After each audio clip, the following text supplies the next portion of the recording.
In other news, a section of legislators are faulting the BBI Constitution Amendment Bill, terming it as ill-timed and misguided. The leaders, who held a meeting with the Deputy President, William Ruto, at his current residence, argue the country should instead prioritize reviving the economy following the pandemic and addressing social-economic challenges as opposed to amending the Constitution. Safina Chengouma with the details.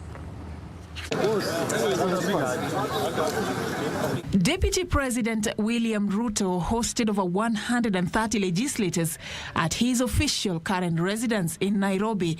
The meeting was aimed at sieving through amendments to the Constitution of Kenya Amendment Bill by the BBI team, currently at the County Assembly. And after a closed-door meeting that lasted for nearly 6 hours, they would emerge. It is here that they poked holes into the ongoing push for a referendum. Led by Elgeyo Marakwet Senator Kipchumba Murkomen, Garissa Town Member of Parliament Aden Duale, and Gatundu South MP Moses Kuria, the leaders maintain that the ongoing push for constitutional change is ill-timed. We reiterate our earlier position that constitutional changes are not a priority for the nation. As a group, we remain committed and focused on the people's needs, and these include the revival of the economy, addressing the health of the people of Kenya vis-a-vis the COVID-19 epidemic, the education sector, including our children going back to school, the agriculture and other social challenges. For a long time, the country has yearned for an issue-based political discourse. The Hustler Nation's agenda and platform rest on such a pedestal.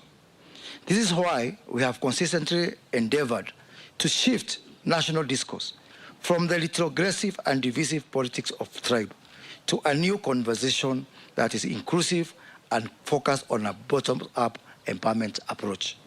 The leaders also emphasizing the need for Kenyans to be enlightened on the proposed changes to the Constitution should the country take the referendum route.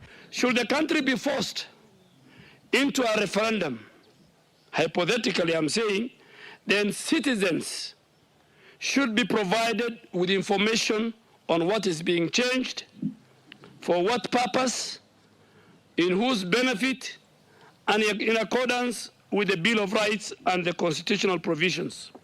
Their sentiments coming ahead of the resumption of business at both the National Assembly and the Senate, with the leaders vowing to push for the operationalization of bills that would address the challenges facing farmers in the country.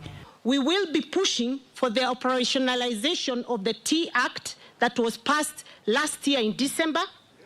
We will be looking at ensuring that the coffee bill, the proposed coffee bill, sugar bill, crops amendment bill that in particular looks at cashew nuts, coconut and bixa.